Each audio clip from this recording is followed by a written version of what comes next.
Listen, we can't be afraid to talk to each other in here. It's the only way we're gonna figure out how to stop this. If they wanted to kill us, they would have done that already, but they didn't. So let's use this time and try and figure out why. Maybe we should figure out why they chose us. It was a giant space vacuum. I don't think we were handpicked.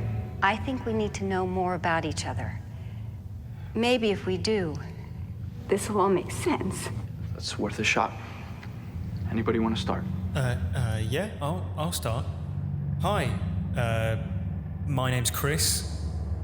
I'm 26 and I host this podcast called How to Survive with my friend Joe.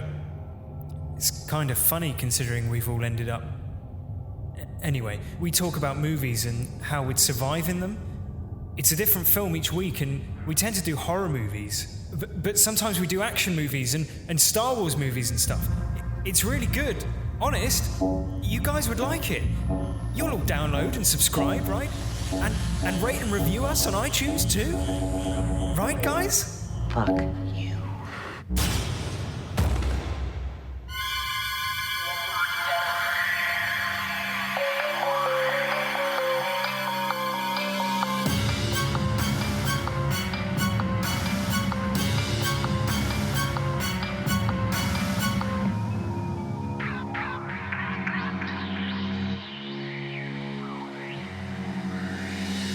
Hello and welcome to episode 146 of the How to Survive podcast. My name's Chris and we're down to the final two.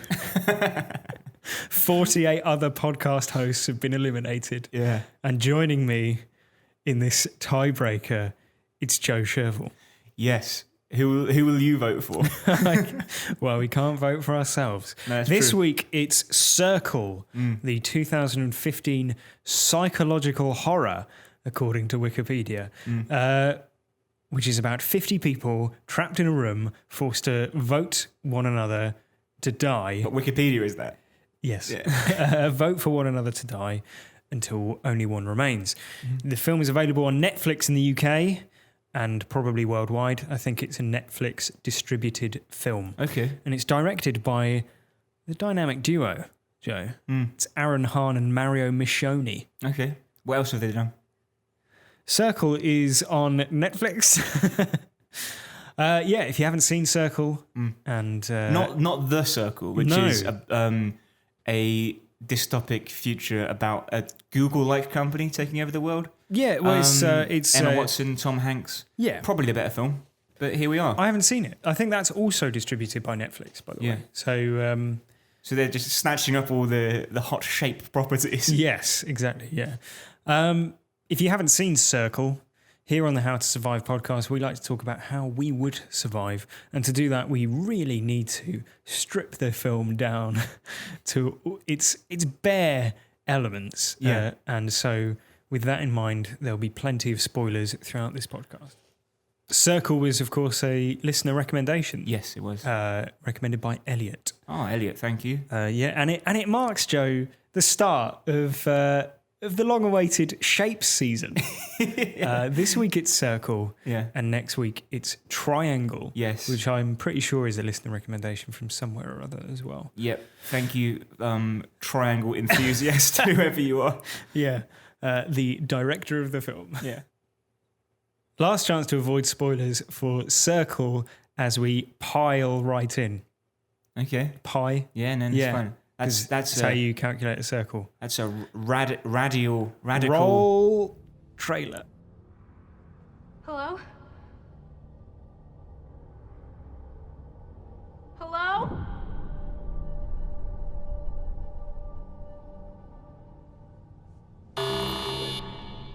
Stop. Don't move. They can see us. What is this? I don't know. Where are we? What do you think?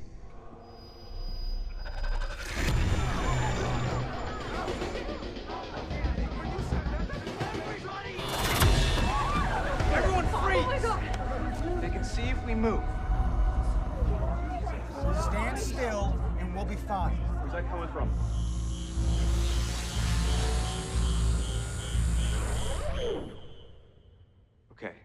Now. What the hell's going on? They're killing us. No, it's not them. Are you guys seeing this? Look at your hands. When you move them, it changes the floor. It's a vote. They're killing whoever gets the most votes. It's us. We're choosing who dies. 50 people forming a cross-section of society wake up in a mysterious, futuristic room. They are standing, arranged in concentric circles, around a glowing orb. Each individual stands in a small, lit, circular pad. If they step outside of their pad or make contact with any other individual in the circle, a beam of energy shoots from the orb, killing them. Every 2 minutes, a countdown initiates, at the end of which another person is killed. The participants realise that they are able to vote for the next person to die. If no one votes, a victim is chosen at random. They vote by sort of holding up their hand and like as if you're doing the so-so. So-so. Yeah. And then closing their fist. Yeah, to acknowledge the vote. Battle lines are soon drawn along social and political philosophies. At the suggestion of a student, the group first vote for the most elderly people, as they have less life left to live, buying some time for discussion, which reveals that some participants remember being abducted by an alien spacecraft above Los Angeles. Another participant claims to remember talking to the aliens, but the group suspect he is lying and kill him. The student suggests a middle-aged cancer survivor as the next one to die, which many of the group find unpalatable, particularly when the student suggests that she's less likely to survive long-term. The group opts to kill the student instead, then a wife-beating criminal.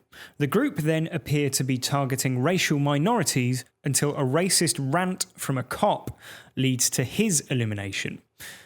Experimentation with voting leads to the participants trying to spread votes evenly among the group. One man tries to eliminate a pregnant woman during this phase, reasoning that as a sympathetic individual, she is competition for survival, but he is spotted by a man named Eric, who votes for him in turn. This creates a tiebreak. If participants draw equal numbers of votes, the rest can vote for one of the tied individuals. A few theist participants volunteer to sacrifice themselves, with their actions then being mocked by the atheists in the group, the most vocal of which is only killed off when he accuses a girl next to him of being a porn star. A lesbian then becomes a target, but the homophobic lawyer targeting her is killed instead. Various social dilemmas are cycled through until two factions emerge. One faction features Eric, who vow to protect a young girl and the pregnant woman, and another faction is led by a rich man who claims everyone is equal, and as such they should eliminate the child and pregnant woman as quickly as possible. The groups thin each other's numbers until Eric, the pregnant woman, and the child are the final three. Eric encourages the young girl to join him in a sacrificial suicide to save the pregnant woman, but as the child steps off her pad, he quickly votes for the pregnant woman, killing her and leaving him as the final survivor. Nothing appears to happen until after another countdown, it is revealed that he is in a tie-break situation with the pregnant woman's fetus. Eric votes to kill the unborn child and wakes up in Los Angeles, where he joins a group of other survivors watching a fleet of alien craft hovering overhead. Yep, that's good, isn't it? That's Circle. So, Joe, Yeah. what did you make of Circle? I thought it was interesting. It's basically a movie which is like would you pull the lever to save 2 people or 3 people? Right. There's a baby on one side of the track, there's an adult on the other. Who do you save? That sort of thing, but played out for 90 minutes of a movie, which then ends with maybe one of the worst twists ever. So there are 2 twists. Well, okay. The rubbish twist I'm thinking of is the fact that the fetus is giving voting rights. Or can be voted out. Yeah. Because well, the fetus isn't going to be voting for anyone. Yeah, the issue is with this, right? It's a logistic one. There is no arrow pointing to the fetus at any point during the film. No, and presumably their technology would allow for it, but that would mean that people would notice throughout the film, and the twist wouldn't work. Yeah, so it's what's known as a shit twist in a film because it is illogical. And she's also off the circle at that point, so the fetus has left the circle. So it's like I've got all these down. Yeah. Also, it's a zero-sum game essentially, because if the pregnant woman was the last left to die, then she'd have to vote to murder her own fetus as the only option, or they'd both die. Yeah, but also you said they're survivors at the end. I didn't know if that was the case, or if everyone who dies in the thing wakes up in the real world. No, I think the implication is that they all won their games, which is why there's a lot of children. Yeah, and pregnant women. Right. Yeah, it makes sense. But you're right. The pregnant women shouldn't be there. Well, I mean, by the logic of the film that we see. Yes, but I mean, they could have a dead unborn child inside them. That's possible, yeah. Yeah, which is grim. Basically, I mean, we might as well get straight into the ending because that's where we've kicked off. It feels really cheap to me, and the twist that the guy has a secret plan all along is a good one. Yes. And the way that is executed is clever and it's somewhat shocking. Yeah. No, it is shocking because you've been suckered in by his niceness, right? And therefore, when he pulls the trigger, you suddenly go, "Oh, I've been duped." Yeah. And you're not expecting for both a pregnant woman and a child to be killed. On screen. Yeah, which is basically what happened. Yeah, exactly. Right? So, I guess it's bloodless and but instantaneous. Still, yeah. But yeah, like you say, the fact that people can't select it, the fact that the fetus doesn't die when it's like fallen out of the pad, and also it's resting in another pad. If it hadn't done, would it have survived? It's foggy. Isn't it? It creates too many questions that can't be answered. Basically, did you ever see the butterfly effect? Right? Yeah. You know the director's cut of that, which has Ashton Kutcher's character basically going back to the womb and killing himself with the umbilical cord, right? So that he's never born and therefore can't wreak havoc on the world. Yes, it reminds me in a way of that because it's like there's a reason that was the director's cut and not the release. It's because it's I like to think it's because it's shit, not because Yeah, no, I know what you mean. It's not tasteless as much as it is just a rubbish ending. Yeah, and it's not the same with this. I think really in that. Yeah, it's just a bit crap. Yeah, and it's a shame. I think because broadly speaking, I think the film is quite good. Yeah, I know. I agree. I enjoyed it to that point, and it still remains a 6-7 out of 10 because of its the rest of the film. Yeah, and I think with films like this, often. We say it sort of pays to take into account the budget constraints and the relative inexperience of the filmmakers. Well, no, it's good. It reminded me of The Cube in that way. Because or just Cube, as it's known, which is just one set, like a play, right? This could be done as a play. Yeah, and that's why it's good. High concept stuff. Yeah. The premise itself is pretty thin. Because it's basically aliens make people kill each other. Yeah. But it's more about how that is used as a platform for sort of social disagreements and arguments. Yeah. And it becomes a sort of 12 Angry Men style debate. But none of it's very convincing, I don't think, with that debate. There's moments of when I think the second death is the old man where he's like begging for his life and he's like the nicest old man ever. He's like the world's original guy, right? Yeah. And you're like, oh, this is really sad. Yeah. One thing that I felt was odd, I don't know if you felt the same thing, is that it felt like everyone was too calm. Yes and They're too accepting of the situation, right? Yeah. There's no one just like hysterically crying the whole time. Yeah. There's no one just like screaming constantly, which is what would be happening if you'd been like lifted up by an alien spacecraft. Even if you did have a few people like that and they get rid of them quickly because they're annoying, right? Yeah. I mean, I think this is, it's basically a functional decision to let the script take centre stage and the issues that it's raising take centre stage. But they're not. I mean, the issues are pretty thin, aren't they? No, but they're. But I mean, for me, it basically felt like there was like a lack of emotional affect throughout, and because all of the characters are essentially archetypes, right? Yes, it felt like a fable. Yeah, and because of that, it felt like nothing had any consequence. Yeah, exactly. So people are racist in the film, and then people aren't racist in the film. Everyone dies anyway. Yeah, it is like what's the moral of the story? And it is basically just every scene. It's what hot button social topic is this like round going to be about? Because it is racism, homophobia, sexism, classism. Yeah, it goes through the gamut of those topics essentially. Did you find yourself rooting for anyone in particular?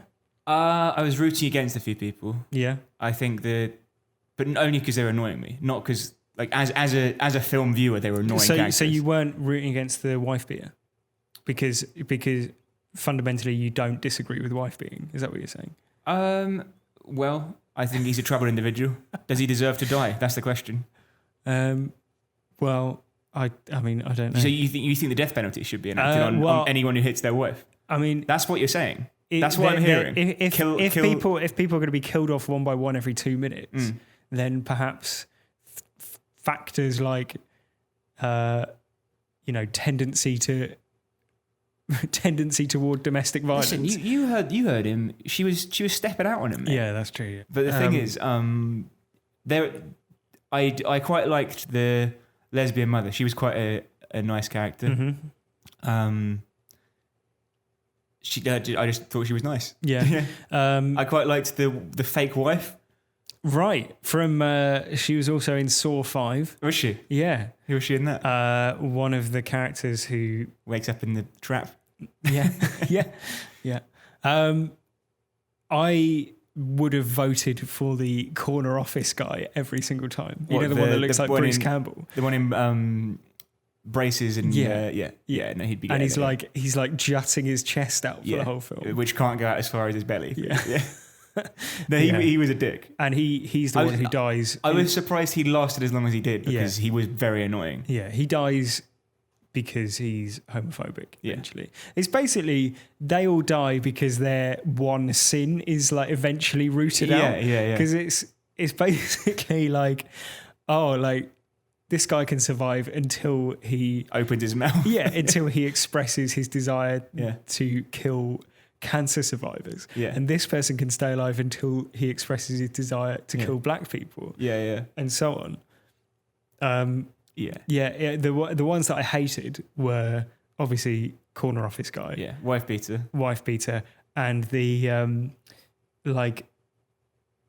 closeted gay father.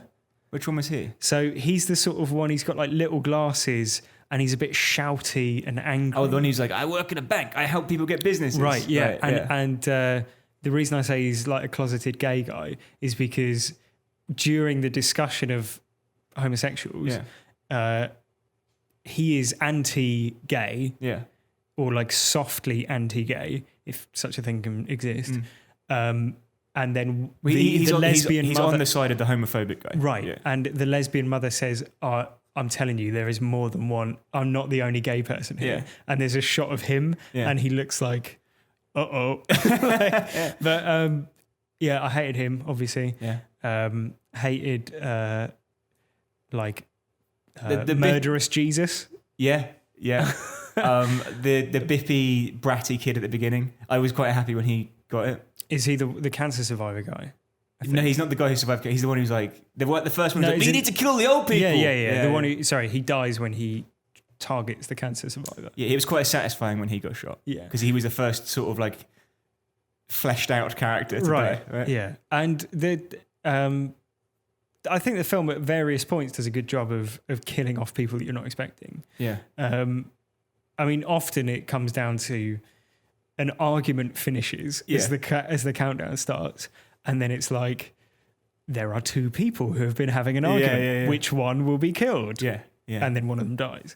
But the movie doesn't, I don't know, it takes the obvious side every time. The racist guy dies. Yeah. The homophobic guy dies, which is, you know, morally speaking, in that conundrum, you go, well, I kind of get that. But it doesn't really present anything you can really get your teeth into other than to say homophobia, sexism, well, any distinction based on like anything other than like the fabric of your character is just like pointless anyway. Right? Yeah. That should be the message of the film. Yet it's not. The message of the film appears to be as Machiavellian as possible, and then you can go back to your life on Earth. Yeah, basically. The if I had to make a value judgment on Eric, the man who survives, and I'm pretty sure he's the only named character, or one of the few named characters. You got Steve, who gives his name away, and then his wife is asked his name and doesn't have it. Right. Why did he do that? What was the plan there? Because I think, wasn't it? So what you're alluding to is that two of the participants claim to be husband and wife. Yeah. And then towards the end of the film, it's revealed that they lied. Yeah. And the reason that they did that is because they assumed that no one would want to murder someone's spouse in front of them, essentially. Yeah. Which bears out because as soon as they find out that they're not married, they both die. Yeah. Yeah. That was quite a good reveal. Yeah. There are a number of like slow burn reveals and twists and stuff, which is also, I think, why that last twist feels so cheap. Is that it's basically... Would you prefer another twist if maybe the child was in on it and was like, haha, I got you all? I thought at one point that the silent man would be an alien. Yeah. And that they kept showing him with like the dome thing in the foreground. Yeah. And like just he was his upper controlling body. it or something. Or like he was going to be revealed to be like Slug from the waist down or something like that. Or like maybe... no, it wouldn't work. Maybe like the first person to die would wake up at the end and go like, gotcha. It's like Saw. What they should have done is like have somebody count up how many people there are in the room and say, oh, it's weird that there's 49 of us. Yeah. Or something like that. Like, it's weird that there's 49 of us. You'd have thought it would be an even 50. Yeah. And then at the end you'd be, oh, I see. That was the extra individual. Well, the person who died. The fetus was the 50th person. Yeah. There's no, but there's no seeding of it. It's basically they've just... got 51 people. Basically, right? Exactly, right. If you consider the fetus to be a person with voting rights, even though they can't see what they're in, right? It doesn't make any sense. It doesn't make any sense. With regards to that final twist, just to go back to it again, at the risk of spending too much time analysing a 2-minute portion of the film, I think I would have preferred it if the twist was just left, like I said, as the guy having a secret plan, but then he's just left in the room on his own. Yeah. And that's it. And there is no point to the game. Yeah. And he's just stuck left there. there. Yeah. Or if he's just dumped into a new game. Yeah. He just wakes up in another room full of 50 people. Good. Yeah. Or he survives, gets out back to Los Angeles, but he's the only man in a new pregnant woman and child society. Yeah. And everyone knows that to be there, Yeah. he must have killed a child or a pregnant woman. And so becomes a sort of pariah. That would have been... Like, you've got 3 better endings there. Yeah. Can you really win this, though? Do you know what I mean? Well, he did win. But then what is going to be left of society if... Pregnant women and murderers, basically. Well, no. What's going to be left of society if the population is reduced to a factor of 50? Yeah. Well, you'd have to ask the aliens that. Yeah. What's their plan? Yeah. I mean, at least Thanos had a plan. Yeah. I mean, even Thanos, like, he's not thought that through. No. Because, like, what about people tilling the fields and, you know... the problem with Thanos, right? Is... This is Circle, yeah? Yeah. The problem with Thanos is, why didn't he just say, oh, you know, I'm going to get rid of everyone and also make sure no one remembers them? So his plan is, you know, to rid the world of misery. But then if that plan comes to fruition... Well, he's doing it... He wants to do it by removing 50% of the universe's population, right? Yeah. Yeah. Which would make half the population miserable because Yeah, probably. their loved ones are gone. Yeah. Also, the thing I don't understand with Thanos is it completely random? Yeah. But then he's at risk then. That's He's at risk. Yeah.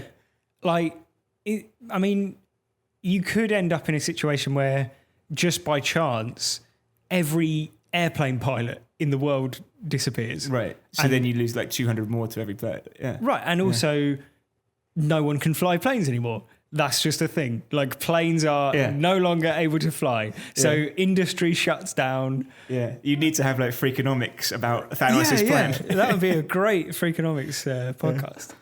Yeah. Like, what industry could survive with 50% of its workforce? Yeah. Podcast hosts. And much,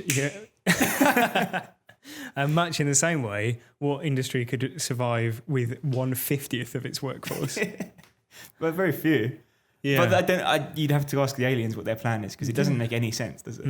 Well, luckily, I've got them on the line now. Oh, man. Maybe this is like what happens after Thanos' plan doesn't work. He goes, well, half didn't work. Let's ramp it up. So this is like Avengers 3 or something. Right. No, we've just had Avengers. Or is this Avengers 5? Right, fine. Cool. Now, circles, Joe. Yeah, I know them. They're shapes. They are. What do you really know about shapes in movies? Shapes in movies? Oh, God. Let's find out in my Shapes in Movies quiz.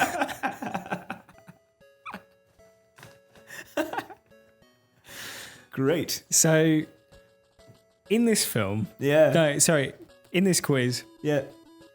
I'm going to describe a film... Yeah, and the shape.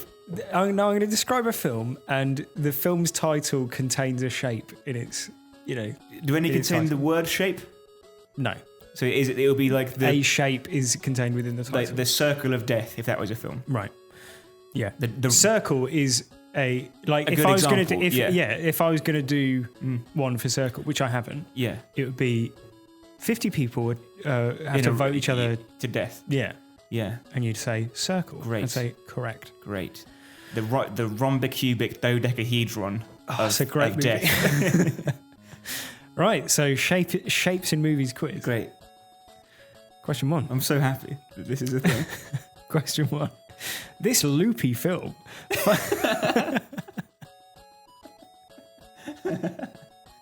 Go on. This loopy film finds 5 friends adrift when their boat capsizes. Oh, good. Is it Triangle? It's correct. It's Triangle. Next week's film is Triangle. I mean, Friends is loose. Well, question 2. A museum curator... Also, there's 6 of them. Well, one of them... Spoilers. Question 2. A museum curator struggles with personal and professional crises on the eve of a new installation. The Square. Correct. Have you seen it? No, I want to. Yeah, looks good. Yeah, well, there you go. 2 out of 2 so far. Number 3. In this techno thriller, a social network company transforms into a surveillance platform. Oh, goody. It's The Circle. Correct. Directed by James Ponsoldt. What else has he done? Question 4. This thriller pits Danny Archer against the nefarious Dr. Poison in war-ravaged Sierra Leone.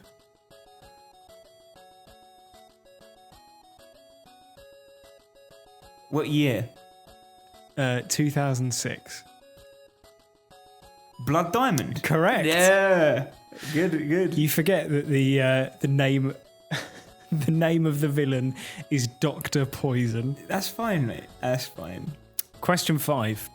Afghan-American writer Amir is tormented by guilt from his childhood in Kabul. Kite Runner. Correct. You seen it? No. I've seen a lot of these. Is it good? It's quite good, yeah. There you go, The Kite Runner. Directed by Mark Forster. Yeah. 2007. What else has he done? Didn't he do a Bond? I think he did a Bond. Bond. Question 6. William wages a heroic, ill-fated war against invading neighbours, all in the name of freedom. Braveheart. Correct. You've gone for like the key stage 1 shapes here, haven't you? Yeah, literally. After I did triangle, square, circle, diamond, and then I was like, there's no rhombus film. Parallelogram of doom. Yeah, well, you're 6 for 6. All right. Last question. Question 7. Tristan ventures into foreign lands to retrieve a fallen star for the object of his affection. That's a tough one. Tristan. It's not Tristan and Isolde, is it? It's, No. Not a shape. I've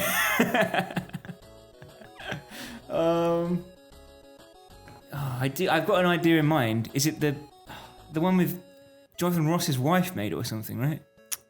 You're on the right lines. Yeah, fuck me. Think of the shape. Come on. Star. Light. No, it's Stardust. No. Damn. As I was reading the question, I realised that the word star is in the question. Great. 6 out of 7. You just missed out on a clean sweep. Yeah. Great. But that was the Shapes in Movies quiz. Well done. Great quiz, mate. and very well done to you at home if you got any of those right. Yes. So, Joe, it's time. The countdown has begun. Yeah. How would you survive if you found yourself in Circle? Well, you may call this... No, I don't think you'll call this mealy-mouthed. I don't think you will. So, at the beginning, what's your chances of survival? In a completely even playing field? 2%. Less than 2% if you count the fetus. Well, we'll ignore the fetus because that's crap. It's 50 to 1, basically, right? Yeah. So, now my strategy would be shut up and let it run out, right? Let the timer run down. Let things play out. Because you've got a 50 to 1 chance, which eventually will, the odds get decreased each time, but only by a factor of like 1. So you got like 49 to 1, 48 to 1. And there is a chap who plays that game. Yeah. Just stays completely silent. Where he goes wrong, though, is not speaking up when he needs to. Yeah. And so there's basically a guy who's silent. Yeah. And not only is he silent, but he never votes. Yeah. Which is a good idea. Yeah. Because and also it's like the moral imperative is to not vote, isn't it? Yeah. It's like that you've cast the first stone. He hasn't cast any stones. Yeah. So maybe he should say that. He's the most innocent of all of them, really. Yeah. Because even the child and the pregnant women are voting for people. What you're saying is they're guilty of the highest crime imaginable. They're murderers. Yes. That child should be, really the first one to go. Well, you think of the times when there were tiebreakers. Yeah. He could have swung it either way, couldn't he? Yeah, but he didn't. No, but he could, there were racists. I mean, yeah. But is your suggestion to never vote?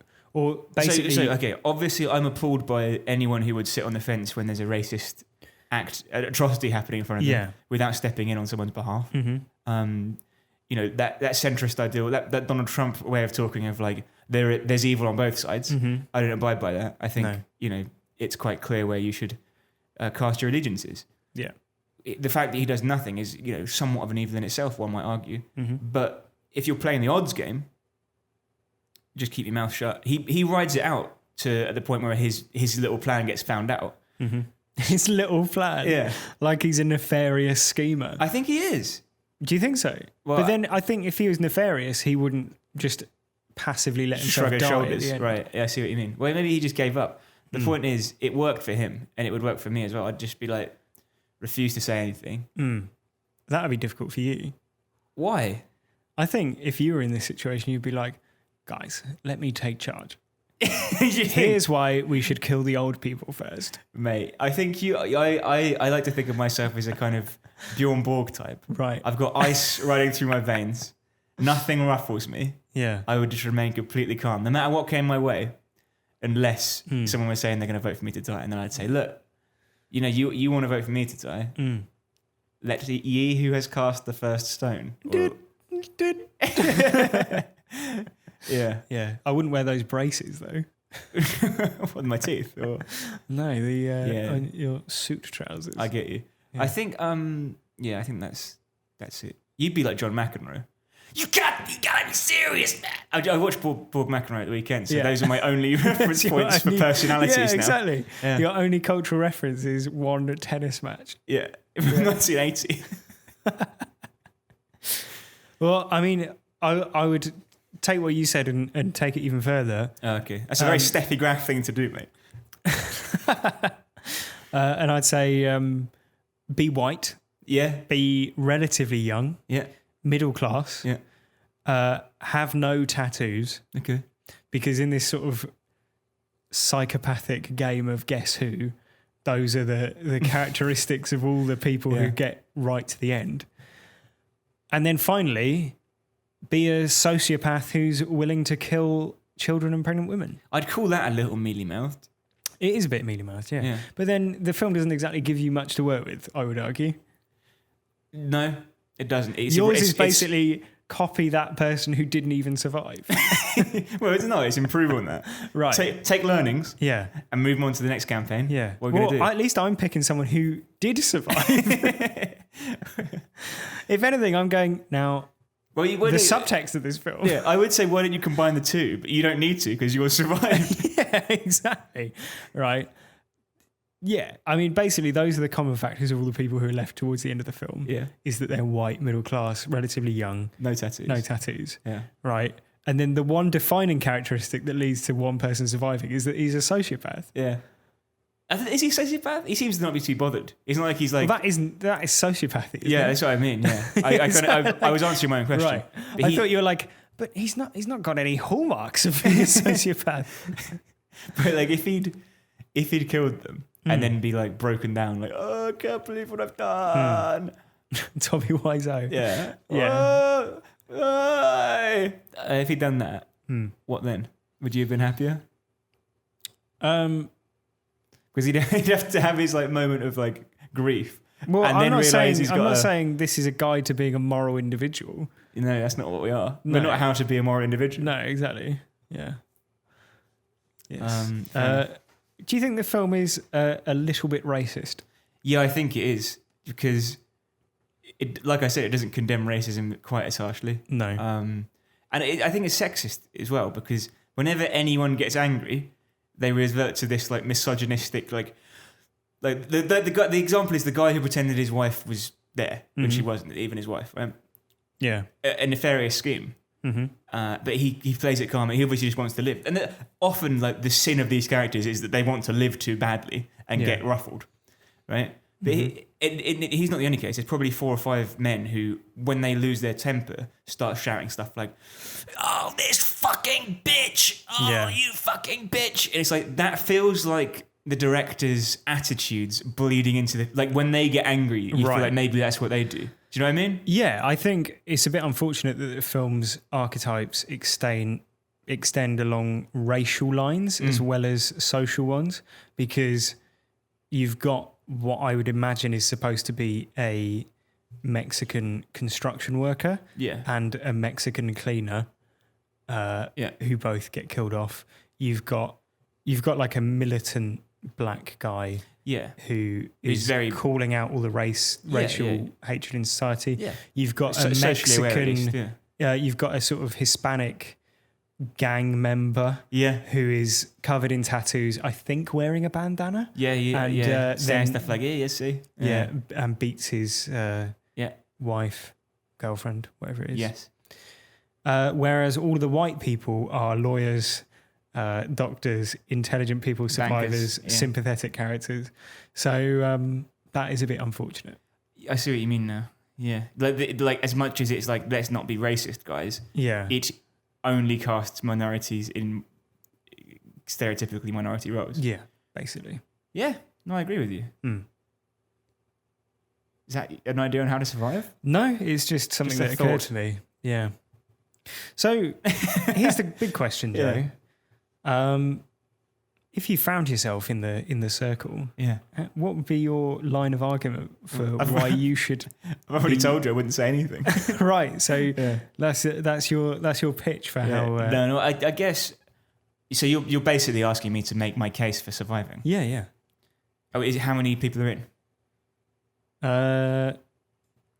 I don't know, 30, 25? 30, so it's still early doors. Yeah, yeah. Like it's not down to the point where you have to pick a side, Right. or anything. But someone goes, well, like, why shouldn't we vote for you? Right. My disabled wife is pregnant. I need to get home and look after her. I don't think Hannah's going to be very happy that you've described her as disabled. Or pregnant. So you'd lie? Yeah. Okay. But then That's dreadful. I mean, what disability has she got? she's got a bad attitude. Oh no, the film's politics are bleeding into you. It's rubbed off on you. She has got a funny tummy. She's got a headache, mate. Yeah. Yeah. Yeah.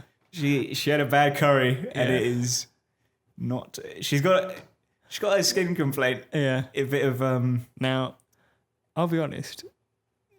At the moment, She's got sunburn, 29 of the 30 people are voting for you. and one of them's a fetus. One of them's you. All right, I have another go. Right. Okay. All right. So, what about you? Why shouldn't we vote for you? Well, I am a vegan. Yeah. Oh, Yeah. great. I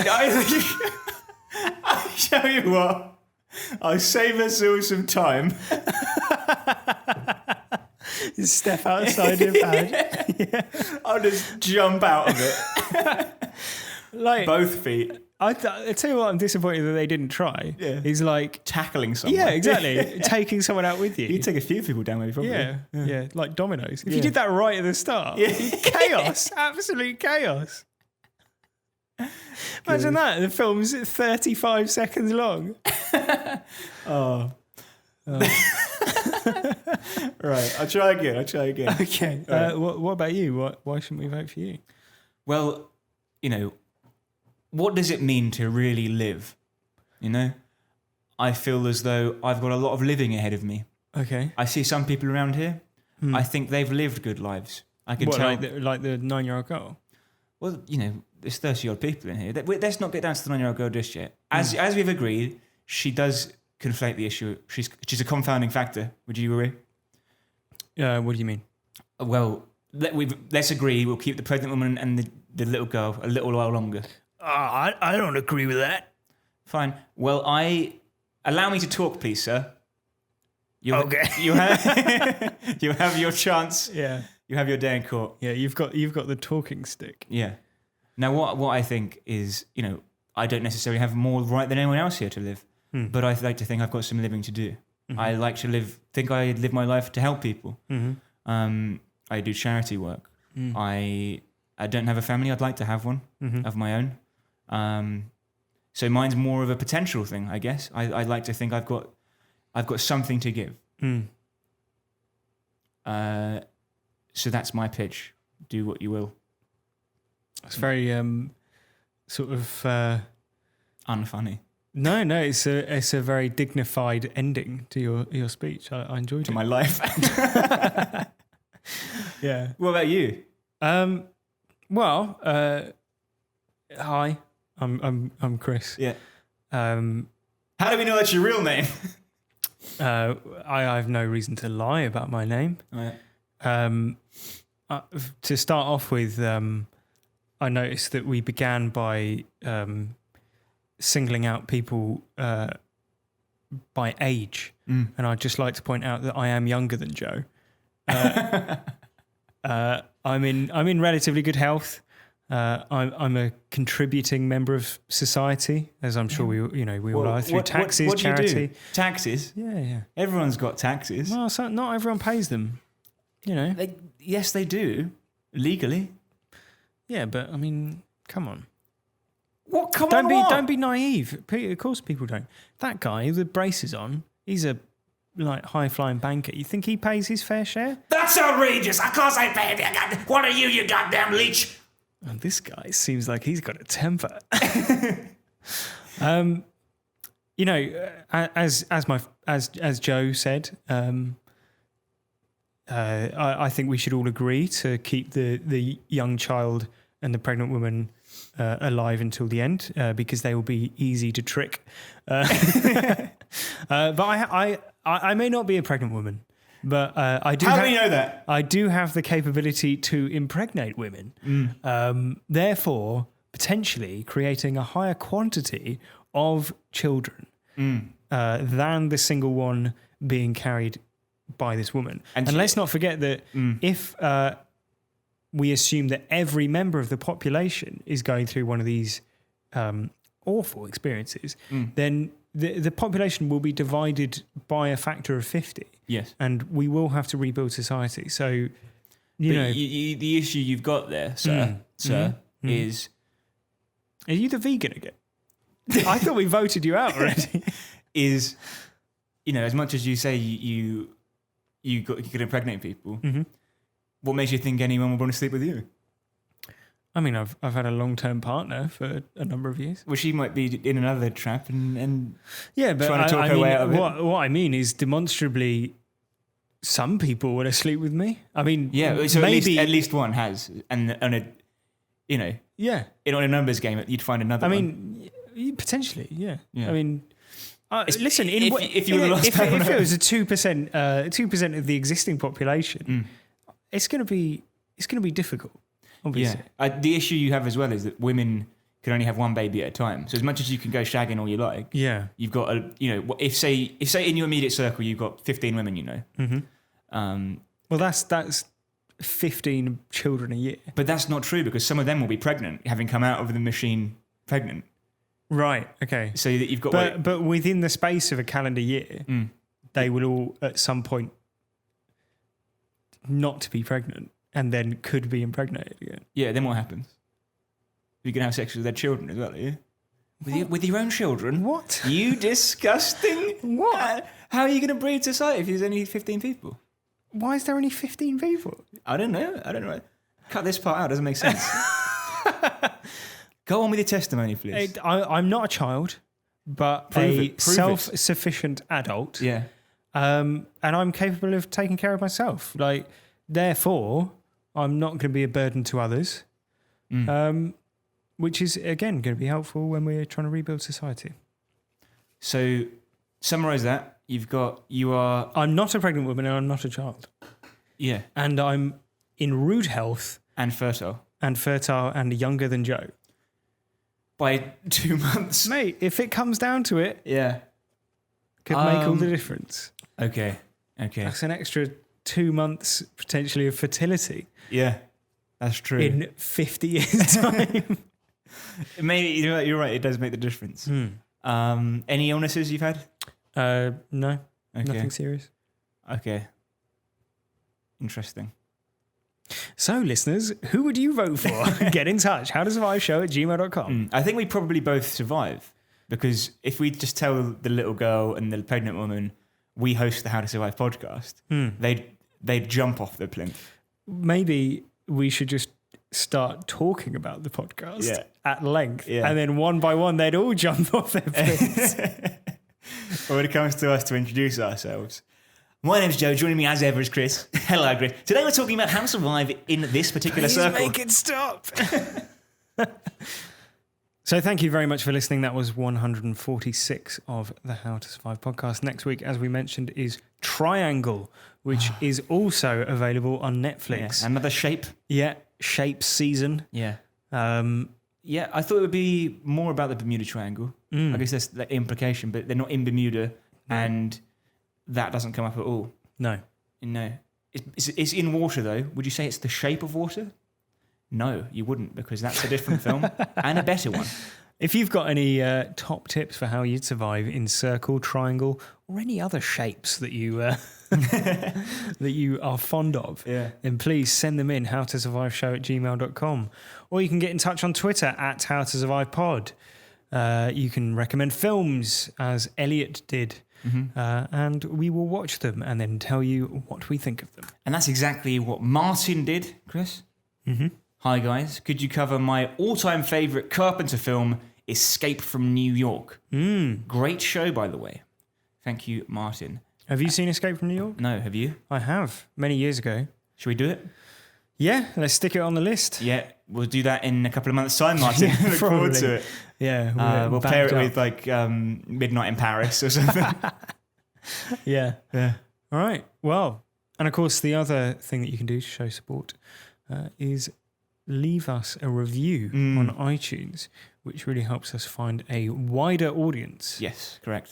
So we can stop just playing it in the car with our families and on our phones on buses.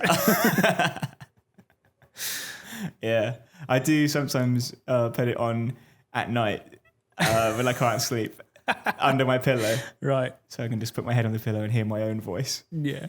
Great stuff. Soothing. What a normal thing to do.